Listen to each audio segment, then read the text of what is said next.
क्या आपको अपने मोबाइल के अंदर या अपने कंप्यूटर के अंदर वाकई में किसी एंटीवायरस की जरूरत है? ये यहाँ पे जस्ट एक हवा बन चुका है कि आपको जब भी नया कंप्यूटर लेना है या जब भी नया मोबाइल लेना है तो आपको एक एंटीवायरस इंस्टॉल ही करना है। क्या इसकी जरूरत भी है नहीं? और या आपका जो एंटीवायरस है वो किस तरह से काम करता है? तो इस वीडियो में हम लोग इसी के बारे में बात करने वाले हैं। और अगर आप ये सारी चीजें जानना चाहते हैं तो इस वीडियो को अंत तक देख सकते हैं। तो अस्सलाम वालेकुम फ्रेंड्स, मेरा नाम है हुमायूं अरशद, आप देखें इन्फॉर्मेटिव टेक, लेट्स बिगिन। तो यार देखो यहाँ पे सीन क्या चल रहा है ना कि अगर यहाँ से मैं थोड़ा सा पास्ट में जाऊँ, मतलब 6 से 7 साल पहले यहाँ पे मैं चला जाऊँ, तो 6 से 7 साल पहले क्या होता था कि जिस टाइम भी हम लोगों ने यहाँ पे कोई नया कंप्यूटर लेना है या नया कोई लैपटॉप लेना है तो हम लोगों ने ये चीज कंफर्म कर रखी थी कि हम लोगों ने कंप्यूटर लेते साथ ही एक एंटीवायरस उसके अंदर जरूर इंस्टॉल करवाना है। इनफैक्ट जिस शॉपकीपर से हम लोग यहाँ पे कंप्यूटर या लैपटॉप ले रहे होते थे, हम उससे कह देते कि सर कोई और चीज हो ना हो, इसके अंदर एंटीवायरस आप जरूर इंस्टॉल कर दें। मैंने खुद पर्सनली किया है। जिस टाइम मैं यहाँ पे कंप्यूटर लेता था, अगर मैं यहाँ पे 2011-12 या 10 वगैरह तक की भी मैं बात करूँ तो यहाँ पे उस टाइम ऐसा टाइम था कि जिस टाइम हमें एक एंटीवायरस की बहुत सख्त जरूरत थी। अब उस टाइम आप लोगों के कंप्यूटर में पेन ड्राइव या यूएसबी की तरफ से काफी सारे वायरसेस आ जाते थे आपके कंप्यूटर में। उस टाइम सीडीज या डीवीडीज का काफी रिवाज था, उससे काफी सारे वायरस आ जाते थे। फ्लॉपी डिस्क उस टाइम तक चलती थी और उस टाइम भी आप लोगों को वायरसेस आ जाते थे आपके कंप्यूटर के अंदर, और उस टाइम आपको एक जरूरत पड़ती थी एंटीवायरस की। अब बात आती है कि भाई वायरस क्या चीज है और एंटीवायरस क्या चीज है। वायरस एक प्रोग्रामिंग लैंग्वेज का कोड है, मतलब एक मैंने प्रोग्रामिंग लैंग्वेज में कोड लिख दिया है कि लिखा क्या है कि ये कंप्यूटर है, जिस टाइम ये कोड एग्जीक्यूट हो तो मेरे डेस्कटॉप के ऊपर 30 नोटपैड्स बन जाएंगे। अब जिस टाइम भी वो कोड एग्जीक्यूट होता जाएगा ऑटोमेटिकली मेरे डेस्कटॉप के ऊपर 30 नोटपैड बन जाएंगे। और अगर मैं वहां पे 30 की जगह इन्फिनिटी कर दूं, मतलब मैं क्या दूं कि 1 लाख नोटपैड बन जाएंगे जिस तरह एग्जीक्यूट होता जाए कोड, तो मतलब यहाँ पे 1 लाख का ऑप्शन आता जाएगा, कंप्यूटर हैंग हो जाएगा। अब काफी सारे आपको इस तरह वायरस देखने को मिलते थे कि आपके यहाँ पे फाइल एक्सप्लोरर में फोल्डर ही फोल्डर बन गए हैं, कॉपी बनती जा रही है चीजों की, डेस्कटॉप के ऊपर यहाँ पे चीजों की कॉपी बनती जा रही है, कंप्यूटर ही शट डाउन हो रहे हैं, विंडो ही उड़ रही है। तो इस तरह के आप लोगों को काफी सारे वायरसेस देखने को मिल जाते थे। और फिर टाइम आया एंटीवायरस का।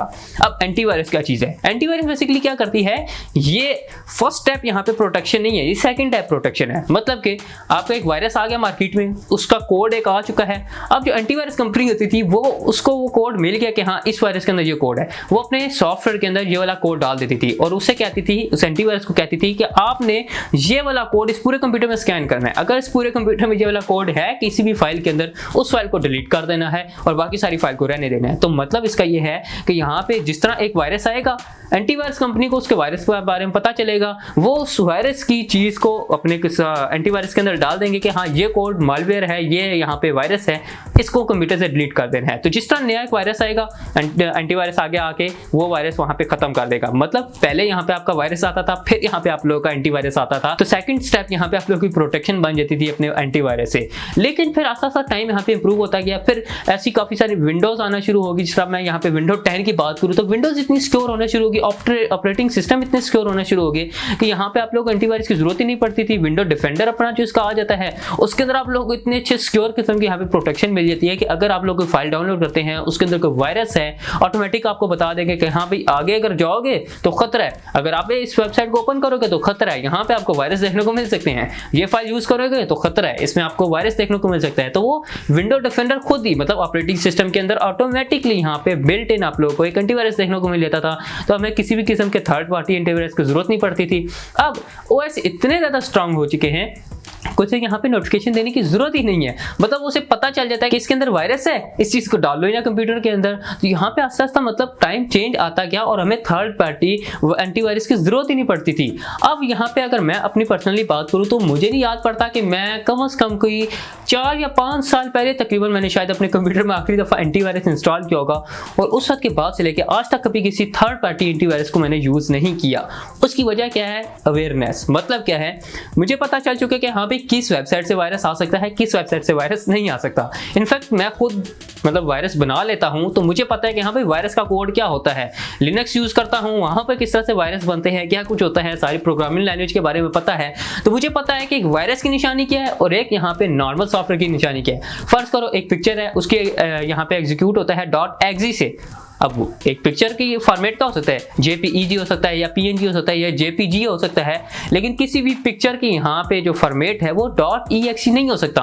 तो मैं उस चीज को ओपन नहीं करूंगा क्योंकि मुझे अवेयरनेस है। लेकिन अगर एक ऐसा बंदा है जिसे ये नहीं पता कि एक पिक्चर का फॉर्मेट क्या होता है, JPEG होता है, PNG होता है, बेप होता है या कोई भी इस तरह की होता है, वो exe को नहीं देखेगा, वो डायरेक्ट उस पिक्चर को ओपन कर देगा और असल में पिक्चर नहीं होगी, वो एक वायरस होगा। तो यहाँ पे एट द एंड अब इस टाइम में आपकी आ जाती है सारी अवेयरनेस की चीज। काफी सारी प्रोटेक्शन आपका एंटीवायरस यहाँ पे जो होता था पहले वो यहाँ पे परफॉर्म कर देता था, फिर काफी सारी उससे ज्यादा डबल प्रोटेक्शन आप लोगों को यहाँ पे आपके विंडो डिफेंडर OS वगैरह के अंदर देखने को मिल जाती थी। और अब ज्यादा प्रोटेक्शन आप खुद है, मतलब आपको अगर अवेयरनेस है तो आप लोग उसी वायरस वगैरह से बच सकते हैं। आप किसी भी ऐसी मैलिशियस वेबसाइट के ऊपर नहीं जाएंगे।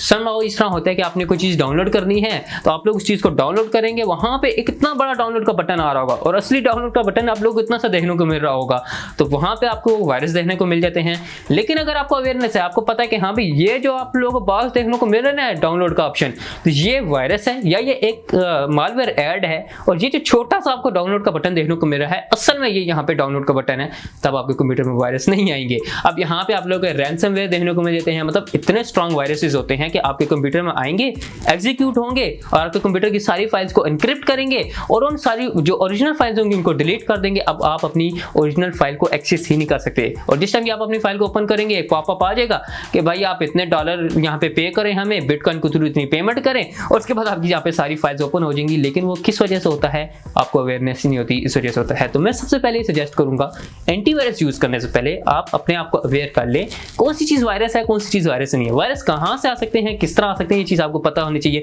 रिसेंटली भी यहाँ पे मेरे साथ दोस्त वगैरह हैं, उनके कंप्यूटर में यहाँ पे इसी तरह आ गया था, एक रैंसमवेयर आ गया था। अब उनकी सारी फाइल यहाँ पे एनक्रिप्ट हो चुकी थी और वहाँ पे सारी उनको मसला वसाइल काफी हो चुके थे, फिर काफी मुश्किल से उन्हें हैंडल किया था।